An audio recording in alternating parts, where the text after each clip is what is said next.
Hello, everybody. Welcome back to Crowd Chair Podcast. Today, we're going to do some MLB reviews. I got a lot to do today because I got a lot of videos to go over. So, I'm not going to waste too much time with this, and that's going to go pretty much right into it.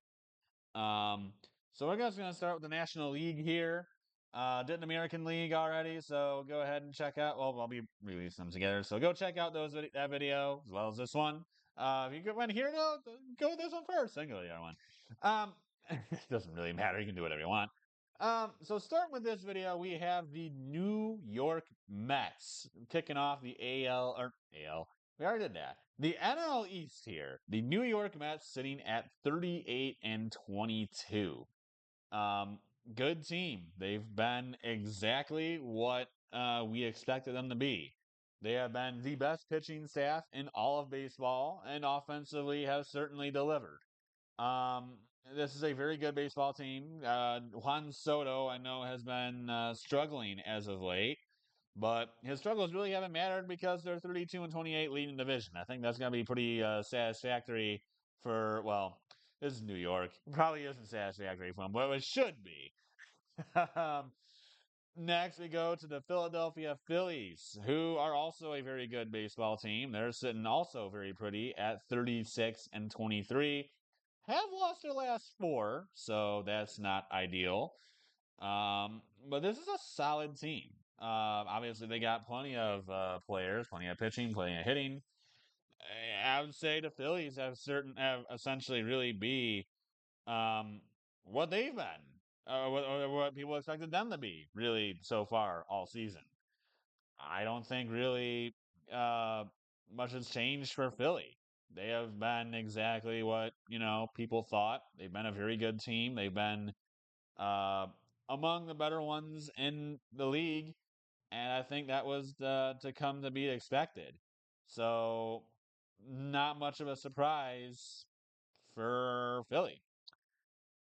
Now next up we have kind of like the bottom feeders of this division, I guess. The Washington Nationals at 28 and 31. They pretty much they literally went 500 since the last video. They went 12 and 12. Yeah, they went 12 and 12.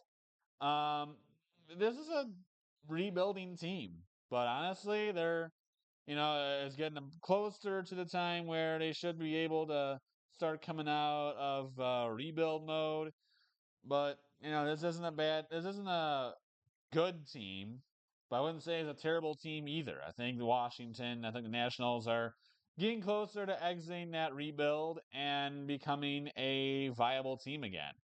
Obviously, there is still much work to do for Washington, but Nationals sitting a little below 500 at this point, I think is something to be looked at. I think if you're Washington, you got to be pretty happy. The Atlanta Braves has been a little bit of a disappointment. The Atlanta Braves 27 and 31. They had a 0 and 7 start to the year. A lot of injuries are holding them back as well, but then they can start to get some guys back, but they really still have not played well. 3 and 7 their last 10 games, obviously not pretty. Um, it's been tough sledding for Atlanta. Like I said, they started the year 0 and 7. They really did rebound from that, but it still has been tough for them. And they really have just not been able to put everything together. It has not been, I'm sure, what the Braves were expecting. They're expecting to compete. They really just have not. They're behind the Nationals right now. So it's a tough time for Atlanta fans. If you're a Braves fan, I'm sure you're not overly happy at the moment. But I mean, this is a long season, so I mean, you look at the previous month. I mean, they didn't go. They weren't too much worse. They weren't really that much worse. They were right around 500. Um, they were 16 and 18. So you look at them now, they have really been 11 and 13. So slightly under 500. You know, they're kind of hanging around that same line right below 500. They obviously want more, but maybe maybe as guys get healthier and start playing better as well, they'll get some guys back and they'll start getting better. Miami Marlins at 23 and 35. This is a rebuilding team. Not much to really say here. They're not a good team. They're not looking to compete. They do have some players that are probably looking to trade. Namely, what's his name, Sandy Alcantara. But really, as of right now, not much to really talk about for the Marlins. Going to the NL Central, we have a bit of a breakout team here, the Chicago Cubs. People did expect them to be better, but I'm not sure it was supposed to be this much better. Sitting at 37 and 22, what a season uh, for them so far. Like I said, there were some expectations put on them. They were expected to be a bit better, but they have been well above, I think, expectations so far this year. They have been awesome. Uh, 22 and 14 in our last video, so they've been even better since then. This is a very good baseball team. Tigers will have them soon, which that'll be a huge series between those two. Very good baseball teams dueling it out. Um, Cubs have been sharp.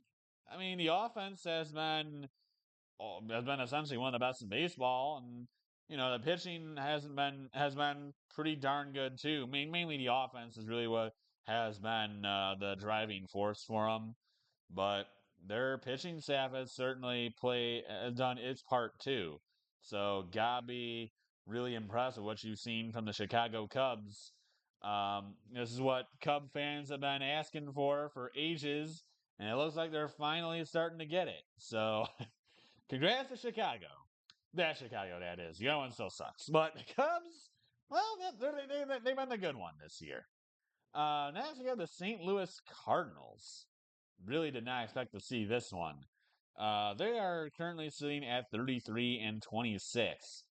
Did not think they'd be above 500 at this point, but they have had a solid year, really, so far. There are a lot of rumors about them trading Nolan Arenado somewhere before the season began, as they obviously were not competing for anything.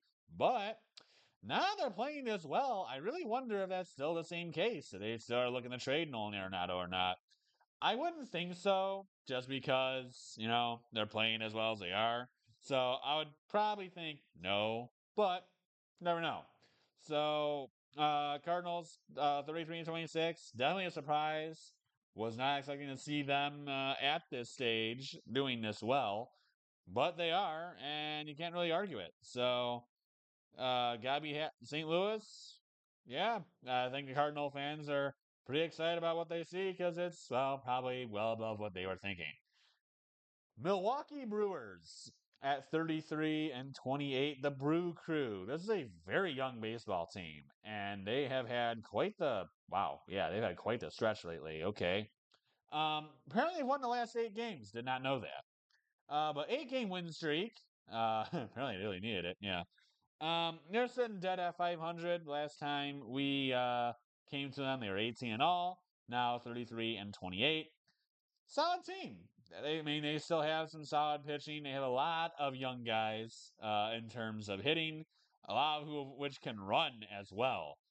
So this is a very young team that's got a lot of growing to do. Um, this has always been a team that has found ways to win, has been, always good. So really not much again has really changed here for Milwaukee. They've been a very good team, very consistent. Um, if you're a Brewers fan, you probably were hoping you would be winning the division right now, but with how the Cubs have played, I don't think that was really going to happen. But hey, you're sitting 5 games back, long ways in the year to go. You're right there with them.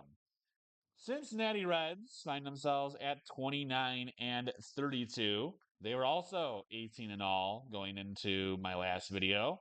So they've been a little bit worse. But this is again, much like the Brewers, this is a very young team. Guys like Ellie De La Cruz, you got Hunter Green, Nick Lodolo, you got that the Ashcraft guy. A lot of young guys in Cincinnati. A lot of which are now finally starting to get some playing time. So, a lot of young players in Cincy, and I'm sure things will, start getting better from soon. But, whoops, sorry about that. I tried to scoot forward a little bit. Um, But really, for the Reds, I mean, there's a lot, uh, that they're obviously hoping for. They're hoping for more wins. They're hoping for a lot of things. But as of right now, this hasn't necessarily come. But you know, I think if you're a rebuilding team, you're trying to exit a rebuild, you gotta be happy with right around 500. That's at least something. Next, we have the Pittsburgh Pirates at 22 and 38. It has been really rough for them.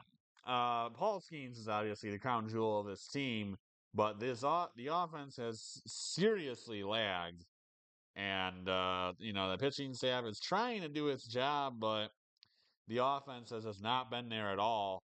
Um, right there, actually, I think with the Royals for one of the worst in baseball, just barely ahead of Colorado. So, if you're the Pirates, obviously you're looking to find an offensive, spark plug somewhere, but it hasn't really come so far. Paul Skeens hasn't done what he did last year, but he has still been good. So I think if you're the Pirates, you're happy about that. But not what you're hoping for. You're probably hoping to be a little bit better this year. And instead, I think they've been worse. So kind of tough. And now we go to our last division here in the National League, which is the jam-packed NL West. Yes, one of these does not look like the other. We'll get to them last. The LA Dodgers at 36 and 24. I'm kind of going to just skip over these. I'm not going to talk about them too much because they're really the top two are what you would expect. LA Dodgers, I think, still the best team in baseball. They've had some injuries in terms of pitching, which has certainly hurt them a little bit. Definitely has hindered their abilities slightly. But it's still the Dodgers. They're still dynamite.